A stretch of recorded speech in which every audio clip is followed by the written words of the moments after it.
माझं नाव रचना उन्हावणे. मला आवडतं नवीन नवीन रेसिपीज बनवायला. सो मी आज आपला स्पर्धेचा विषय महत्त्वाचा म्हणजे नारळ कोकोनट आपण वापरून काहीतरी करायचं असं सांगितलं आहे. सो मी आज बटर कोकोनट कुकीज बनवल्या आहेत आणि यामध्ये मी शक्यतो मैदा म्हणजे कमीच वापरला आहे. थोडं हेल्दी होण्यासाठी पीठ वापरले थोडे 2-3 प्रकारचे आणि हे कोकोनट भजी आहेत स्पायसी थोडे तिखट. हां, अशा 2 रेसिपीज बनवल्या आहेत. आणि यातली स्पर्धेला कोणती घ्यायची? Of course butter coconut.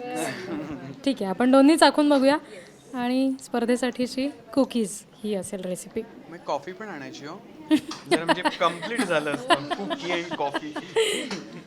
बर, तोडून देता मी थोडं थांबा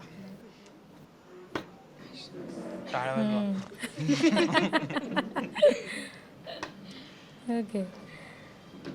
सगळ्यांना दिले तर मी सो नारळ, मैदा आणि इतर 2-3 पीठ तुम्ही त्याच्यासाठी वापरलेत कुकीजसाठी. छान कुकीज त्यांनी बनवले त्याचं. आणि दुसरी रेसिपी तिखट आहे.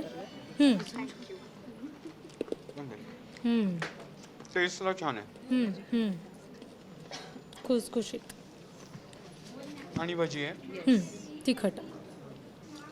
कोकोनट घालूनच बनवली आहेत. मिरची कोथिंबीर वगैरे टाकून. आणि बरं. कोकोनट चटणी. सुंदर.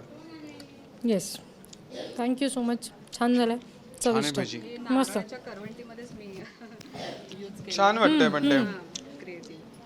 आवडलं मला. वेळ पण झाली आता येस, चहाची भजी आणि चहा. धन्यवाद, छान झालं.